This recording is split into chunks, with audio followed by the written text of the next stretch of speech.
अस्सलाम वालेकुम स्टूडेंट्स, क्या हाल हैं आप लोगों के। अच्छा, लास्ट लेक्चर्स के अंदर हमने ये देखा कि हमने फर्स्ट जावा प्रोग्राम हमने किस तरह से बनाना है, कुछ हमने की बेसिक्स वगैरह को जो है वो हमने डिस्कस किया था। तो आज हम अपने इस लेक्चर के अंदर हम कुछ बुक को जो है वो हम थॉरोली अब हम डिस्कस करना शुरू करते हैं। कुछ थोड़ी सी बेस जो है वो आप लोगों की बन गई है, तो आज हम चैप्टर 1 जो है वो हम प्रॉपरली स्टार्ट कर रहे हैं और आज हम इसको गो थ्रू करते हैं। तो फर्स्ट चैप्टर हमारे पास introduction to computers, programs and Java का है। मोस्टली अगर आप किसी भी बुक को उठा के देख लें तो हर बुक के अंदर फर्स्ट चैप्टर के अंदर अमूमन इन्हीं चीज़ों को डिस्कस किया जाता है, जिसके अंदर कंप्यूटर्स और उसके थोड़ा सा कुछ रिलेटेड हार्डवेयर, फिर प्रोग्राम्स, प्रोग्रामिंग लैंग्वेजेस की टाइप्स, और फिर कुछ हम टॉपिक की तरफ आते हैं, यानी कि जावा लैंग्वेज क्या है और किस तरह से आप उसके अंदर अपना प्रोग्राम वगैरह बनाएंगे। उन चीज़ों को जो है वो हम डिस्कस करते हैं। तो ये बुक जो मैंने आप लोगों को रिकमेंड की हुई है और हम इसी को फॉलो कर रहे हैं, डैनियल लैंग की बुक है, और उसी की स्लाइड्स हैं। तो हम इन्हीं को जो है वो हम डिस्कस करेंगे। ये सारा मटेरियल जो है वो आप लोगों के एलएमएस पे ऑलरेडी ऑलरेडी अपलोडेड है, तो वहाँ से आप लोग इसको देख सकते हैं। चैप्टर के ऑब्जेक्टिव्स क्या हैं, लर्निंग आउटकम्स क्या हैं, to understand the computer basics and programs, to describe the relationship between Java and World Wide Web, understanding the meaning of the Java language and its specification, API, JDK, IDE, etc. To write a simple Java program to display output on the console. ये चीज़ें वैसे हम by the way हम discuss कर चुके हैं। To explain the basic syntax of the Java program, इसको भी अप टू सम एक्सटेंट हमने इसको डिस्कस कर लिया है। Create, compile, run Java application और प्रोग्राम, ये भी हम कर चुके हैं।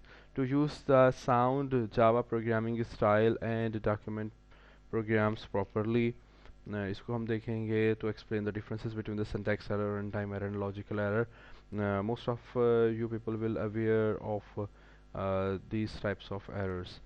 To develop a Java program using NetBeans and Eclipse, ये complete इस chapter के learning outcomes है। JDK edition, बेसिकली जावा जो है हमारे पास डिफरेंट उसके एडिशंस अवेलेबल हैं। फर्स्ट एडिशन जो है उसको J2SE कहा जाता है, स्टैंडर्ड एडिशन है। और स्टैंडर्ड एडिशन के अंदर आप मोस्टली स्टैंड एलोन एप्लीकेशंस जो हैं वो बना रहे होते हैं। स्टैंड एलोन एप्लीकेशंस और एप्लेट्स जो हैं वो इसको यूज़ करते हुए बनाए जा रहे होते हैं मोस्टली। यानी आप एक ऐसी एप्लीकेशन डेवलप कर रहे होते हैं जो सिंगल यूज़र के लिए होती है। वो आपके डेस्कटॉप सिस्टम के लिए भी हो सकती है, या आपकी किसी और हैंड हेल्ड डिवाइस वगैरह के लिए भी हो सकती है। मोस्टली आपके जो है वो स्टैंड एलोन एप्लीकेशंस होती हैं। सेकंड एडिशन जो जावा का है, J2EE एंटरप्राइज एडिशन, ये बेसिकली कुछ ऐसे स्टैंडर्ड्स इसके अंदर डिस्कस किए गए हैं, डेवलप किए गए हैं, जिनको यूज़ करते हुए आप एक कंप्लीट एंटरप्राइज लेवल के सॉल्यूशंस आप डिज़ाइन ये कर रहे होते हैं। मतलब कि आपने एक पूरी ऑर्गेनाइजेशन के जो डिफरेंट प्रॉब्लम्स हैं या डिफरेंट जो उसकी रिक्वायरमेंट्स है उसको फुलफ़िल करने के लिए आप इस एडिशन की तरफ जाएंगे। और इसके अंदर आप वेब बेस्ड मोस्टली एप्लीकेशंस बना रहे होते हैं, web based server side applications, web based applications. इसके अंदर आपके पास जावा सर्वलेट्स आ जाएंगे, जावा सर्वर पेजेस हैं और जावा सर्वर फेसेस वगैरह हैं, JSF जिसको कहते हैं, JSP एंड JSF। ये सब के सब आपकी टेक्नोलॉजीज़ जो हैं वो बेसिकली एंटरप्राइज एडिशन के अंदर आती हैं, ये जिसके अंदर आप एक कंप्लीट ऑर्गेनाइजेशन की रिक्वायरमेंट्स को जो है वो कंप्लीट कर फुलफ़िल कर रहे होते हैं। नेक्स्ट जो एडिशन है वो हमारे पास J2ME है, माइक्रो एडिशन। और ये आपके पास मोबाइल डिवाइसेस के लिए, जैसे सेल फोन्स वगैरह हैं, उनके लिए ये बेसिकली एडिशन जो है वो डिज़ाइन किया गया है। इसके अंदर ज़रा लाइट वेट कह लें कि लाइब्रेरीज़ वगैरह इसके अंदर अवेलेबल हैं, क्योंकि डेफिनेटली आप जानते ही हैं कि जो आपके हैंड हेल्ड डिवाइसेस हैं, मोबाइल डिवाइसेस हैं, they have very limited resources. तो इसीलिए जो है J2ME को इंट्रोड्यूस करवाया गया, जिसके अंदर ज़रा लिमिटेड फीचर्स और लिमिटेड रिसोर्सेज के साथ जो है आपके पास डिफरेंट ऑप्शंस अवेलेबल हैं। हमने अपनी इस कोर्स के अंदर, क्योंकि हमारा ये कोर कोर्स है और ऊप का कोर्स है, ऑब्जेक्ट ओरिएंटेड प्रोग्रामिंग का कोर्स है, तो उसके अंदर हम स्टैंडर्ड एडिशन के ऊपर जो है वो हम फोकस करेंगे। बाकी अगर आप स्टैंडर्ड एडिशन के बाद या उससे पहले भी अगर आप कुछ एडवांस टॉपिक्स अगर आप देखना चाहें, तो वो मेरे चैनल के ऊपर एक एक आपको वहाँ पे एक चैनल पे आपको एक लिंक मिल जाएगा जिसके अंदर मैंने एडवांस इसके अंदर जो ऊप के कॉन्सेप्ट्स जो हैं वो मैंने डिस्कस किए हुए हैं, वहाँ से आप उसको देख सकते हैं. Popular Java IDEs, NetBeans and Eclipse. So definitely will use these or one of these IDE. Most probably will use the NetBeans. But in the start we'll use the Notepad as we did in our lecture or class. हम Notepad से start करेंगे और command prompt पे हम जाके देखेंगे कि हम किस तरह से Java के प्रोग्राम को compile और execute कर रहे होते हैं. लेकिन ये different IDEs available हैं, इनके अलावा और भी हो सकती हैं. तो हम कोई एक ID proper IDE जो है वो हम use करेंगे. सिंपल जावा प्रोग्राम लिस्टिंग 1.1 इसके अंदर आपको एक सिंपल जावा प्रोग्राम बना के दिखाया जा रहा है और इसको हम सारा कम्प्लीटली हम अपनी क्लास के अंदर जो है वो हम डिस्कस कर चुके हैं. Public means a class which can be accessed from anywhere. Definitely जो हमारी फर्स्ट क्लास होती है उसको हमारा ऑपरेटिंग सिस्टम जो है वो हमारा इन्वोक कर रहा होता है या कॉल कर रहा होता है. तो इसका पब्लिक होना ज़रूरी है. क्लास एक रिजर्व वर्ड है, की वर्ड है, ये आगे क्लास का नेम आ जाएगा. हम वेलकम रख दिया, उसका ब्लॉक स्टार्ट कर रहे हैं, फिर पब्लिक आ गया. ये मेन मेथड है बेसिकली हमारे पास और मेन मेथड के लिए पब्लिक कहा जा रहा है. तो इट मीन्स के मेन मेथड को कहीं से भी किसी भी क्लास से किसी भी एप्लीकेशन से इसको इन्वोक किया जा सकता है. स्टैटिक है मीन्स के मेन को कॉल करने के लिए ये जो क्लास है वेलकम की क्लास इसका ऑब्जेक्ट बनाने की ज़रूरत नहीं है. क्योंकि यहाँ पे एक डेडलॉक आ जाएगा अगर इसको हम स्टैटिक नहीं रखेंगे. तो नॉन स्टैटिक अगर ये होगा तो क्योंकि फिर मेन को कॉल करने के लिए इस क्लास का ऑब्जेक्ट बनाना ज़रूरी है और ऑब्जेक्ट जो है वो आपका उस वक्त तक नहीं बन सकेगा जब तक कि मेन का फंक्शन आपका एग्जीक्यूट होना शुरू नहीं होगा, यानी कि आपका प्रोग्राम एग्जीक्यूशन में नहीं आएगा. वाइड मीन्स कि this function is returning nothing, इसके रिटर्न वैल्यू कोई भी नहीं है. और स्ट्रिंग स्क्वायर ब्रैकेट आर्ग्स, तो ये यहाँ पर आपके पास एक आर्ग्स के नाम का एक एरे ऑफ स्ट्रिंग जो है वो आ रहा है. एरे ऑफ स्ट्रिंग उसका नाम आर्ग्स है. उसके बाद इसका हम ब्लॉक स्टार्ट कर दिया मेन का system dot out dot print एलन welcome to Java. System basically हमारे पास यहाँ पर एक क्लास है और आउट उसका जो है वो एक वेरिएबल है और प्रिंट एलन उसका एक मेथड है. तो मेथड जो होंगे उसको हम फंक्शन कह रहे होते हैं एक स्ट्रक्चर प्रोग्रामिंग अप्रोच के अंदर. तो यहाँ पर हम मेथड का वर्ड हम मोस्टली हम यूज़ करेंगे. तो मेथड्स जो होते हैं उनके आगे पैरेंथेसिस आती हैं. तो ये हमने जब प्रिंट एलन लिखा तो आगे पैरेंथेसिस भी थी और विद इन डबल कोटेशंस जो हैं वो हमने एक स्ट्रिंग दे दी, एक मैसेज दे दिया. ये मैसेज एज इट इज़ जो है वो डिस्प्ले हो जाएगा या प्रिंट हो जाएगा unless if you mention some access modifiers और स्पेसिफायर्स. और एंड पे जो है वो हमने स्टेटमेंट टर्मिनेटर लगा देना है, सेमीकोलन, जैसा कि लगता ही है आप सी प्लस प्लस के प्रोग्राम्स को अगर आप देखें तो वहाँ पे भी हम लगाते ही हैं. उसके बाद हमने ये मेन को एंड किया और यहाँ पे हमारी क्लास जो है वो हमारी एंड हो गई. तो ये फर्स्ट हमारी सिंपल जावा एप्लीकेशन और प्रोग्राम आप सब लोगों ने देखा हुआ ही है कि किस तरह से आप उसको कंपाइल करेंगे और रन करेंगे. नोटपैड को ही वो स्टार्ट में यूज़ कर रहा है और आप किस तरह से करेंगे. आपने डॉस प्रॉम्प्ट पे चले जाना है, कमांड प्रॉम्प्ट पे चले जाना है. वो आपको बता रहा है कि जी आपने वहाँ पे लिखेंगे नोटपैड और आगे आपने लिखेंगे वेलकम डॉट जावा. तो वो आपको एक नोटपैड की एम्प्टी फाइल ओपन कर देगा जिसका नाम बाय डिफ़ॉल्ट जावा, क्योंकि यहाँ पे उसने जावा मेंशन कर लिया था, उसका नेम जो है वो जावा होगा. और आप अपना यहाँ पे कोड लिखेंगे, सेव करेंगे और आगे आप उसको कंपाइल या रन कर सकते हैं.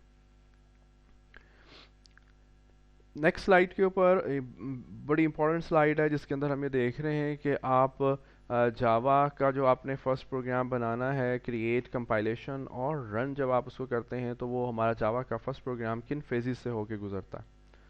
तो ये बड़ी इंपॉर्टेंट चीज़ है, इसको तसल्ली के साथ देख लें कि किस तरह से हमारा जावा का प्रोग्राम एग्जीक्यूशन तक पहुँचता है. तो इसके अंदर देखें कि सबसे पहले हमारे पास जो है एक सोर्स कोड आ जाता है डेवलप्ड बाय प्रोग्रामर. ये हमारे पास सोर्स कोड है. सोर्स कोड हमारे पास किसी भी लैंग्वेज जो आप लैंग्वेज यूज़ कर रहे हैं उस लैंग्वेज की इंस्ट्रक्शंस एंड सिंटैक्स को फॉलो करते हुए लिखा जाता है हमेशा से और इसको हम सेव कर लेते हैं. और सोर्स कोड जब हम सेव करते हैं तो उसकी एक्सटेंशन होती है डॉट जावा. ये वही कोड है जो हमने अपने नोटपैड की फाइल के अंदर बना के हमने उसको सेव किया था डॉट जावा की एक्सटेंशन के साथ. तो वो हमारा सोर्स कोड कहलाता है. और सोर्स कोड जो है ये डेफिनेटली आपके डिस्क के ऊपर होगा, स्टोरेज के ऊपर होगा. जैसे हमने सी ड्राइव, डी ड्राइव में फोल्डर बनाया, वहाँ पे जाके सेव कर लिया, तो ये आपके किसी स्टोरेज के अंदर ये आपका सोर्स कोड होगा।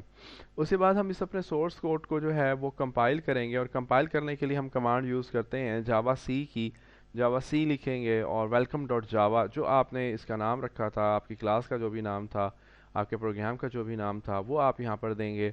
और आपने वेलकम डॉट जावा को आपने कंपाइल किया जावा सी की कमांड के साथ।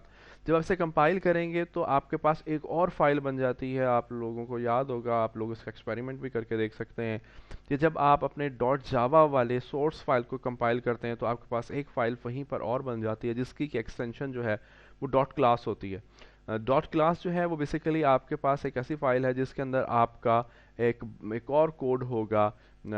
सोर्स कोड को वो मॉडिफाई कर देगा और उसको बाइट कोड कहा जाएगा, बाइट कोड। ये बाइट कोड जो है वो डॉट क्लास एक्सटेंशन वाली फाइल के अंदर होगा, और ये कंपाइलर जनरेट करेगा। ये हमने नहीं लिखना, ये हम नहीं बनाएंगे। हम तो सोर्स कोड लिखेंगे, सोर्स कोड बनाएंगे, जब कंपाइल करेंगे तो ये एक इंटरमीडिएट लैंग्वेज का कोड आ जाएगा, या इंटरमीडिएट लेवल का कोड आ जाएगा, जिसकी एक्सटेंशन डॉट क्लास होगी। और ये भी आपके हार्ड डिस्क के ऊपर ही होगा, क्योंकि मैंने वहाँ पे आपको करके भी दिखाया था, आप लोग खुद से भी करके इसको देख सकते हैं कि जिस फोल्डर में आपके पास डॉट जावा वाली फाइल थी, जब आप कंपाइल करते थे तो वहीं पर ही एक फाइल डॉट क्लास की बन जाती है। तो वहीं पर बनने का मतलब क्या है कि वो भी बेसिकली आपके डिस्क में ही है, वो भी आपके पास हार्ड डिस्क में ही सेव हो रही है। उसके बाद ये जो बाइट कोड है हमारा, इस बाइट कोड को हम इसको रन करेंगे। रन करने के लिए हम जावा की कमांड यूज़ करते हैं, जावा, और आगे उसका नाम हम लिख देंगे अपनी फ़ाइल का, और फिर आपको उसकी आउटपुट्स वगैरह जो है वो मिलनी शुरू हो जाएंगी। तो यहाँ पे जैसे कि यहाँ पे आपको दिखा रहा है वेलकम टू जावा, ये आपको कंसोल के ऊपर आउटपुट मिलना शुरू हो जाएगी। एक दो स्टेप जो हम बैक पे हम जा सकते हैं कि अगर आपने अपने कोड को कंपाइल किया और बीच में कोई एरर आ गया तो डेफिनेटली उसका बाइट कोड नहीं बनेगा, और ना वो रन हो सकेगा। तो अगर कोई कंपाइल टाइम एरर्स हैं तो फिर आप उनको दोबारा से जाएंगे, अपने सोर्स कोड को मॉडिफाई करेंगे, और फिर दोबारा से आप अटेम्प्ट करेंगे उसको कंपाइल करने की। और रिजल्ट्स अगर आपको ठीक नहीं मिल रहे तो फिर उसके लिए इसका मतलब ये है कि वहाँ पे आपके पास को रन टाइम एरर्स हैं, और रन टाइम एरर्स की वजह से आपको रिजल्ट्स ठीक नहीं मिल रहे। तो उसके लिए आप फिर से जाएंगे और अपने सोर्स कोड को मॉडिफाई करेंगे, और तमाम आप स्टेप्स को एक दफ़ा फिर से आप गो थ्रू करेंगे।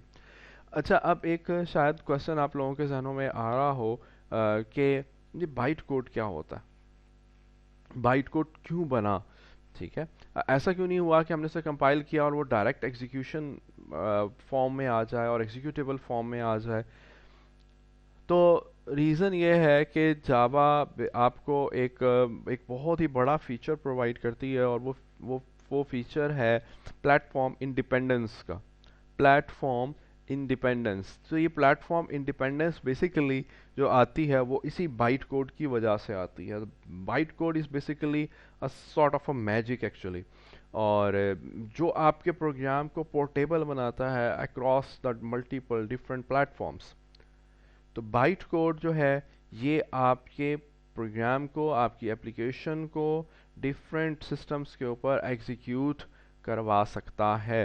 इसीलिए हम कहते हैं कि जावा की जो एप्लीकेशंस होती हैं वो पोर्टेबल होती हैं।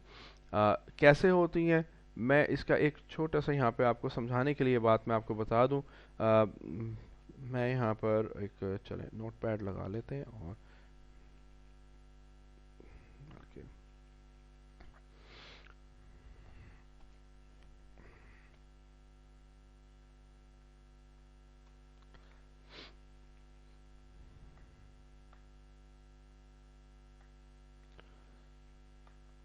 हम बात करेंगे जो हमारे पास बाइट कोड आ गया उससे आगे की। सपोज करें कि ये हमारे पास जो है वो हमारे पास एक बाइट कोड है, इसको हम बाइट कोड कहेंगे। बाइट कोड जी आ गया, हमने कंपाइल कर लिया, यानी कि बाइट कोड।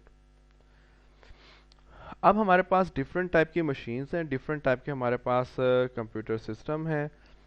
सपोज करें कि जी हमारे पास एक सिस्टम है जो विंडोज़ बेस्ड है, एक सिस्टम है जो लाइनक्स बेस्ड है, एक सिस्टम है जो हमारे पास सपोज उसके ऊपर मैक सिस्टम चल रहा है। ये सपोज करें कि जी विंडोज़ बेस्ड सिस्टम है हमारे पास,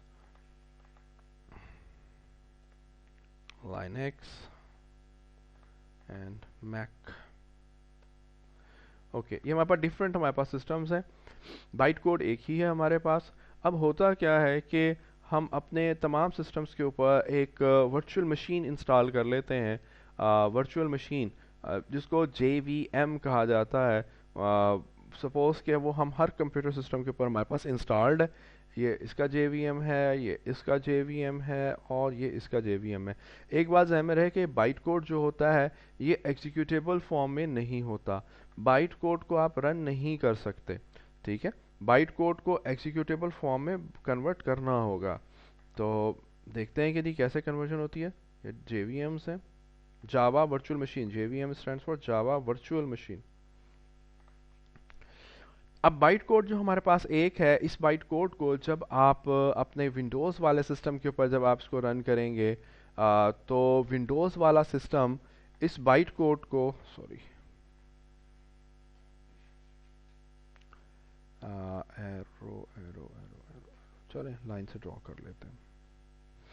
चलें, जब ये बाइट कोड हमारे इस सिस्टम के ऊपर रन होगा तो इस सिस्टम का जो JVM है वो इस बाइट कोड को कन्वर्ट कर देगा according to the underlying architecture, जो कि विंडोज़ है, विंडोज़ के अकॉर्डिंग उसको कन्वर्ट कर देगा, और फिर इसकी एग्जीक्यूटेबल फाइल बन जाएगी, और फिर वो यहाँ पर जाकर एग्जीक्यूट होना शुरू हो जाएगी। एग्जी फाइल इसके अंदर, क्योंकि विंडोज़ के ऊपर एग्जी फाइल्स एग्जीक्यूट हो रही होती हैं, तो वो एक एग्जी फाइल बना देगा।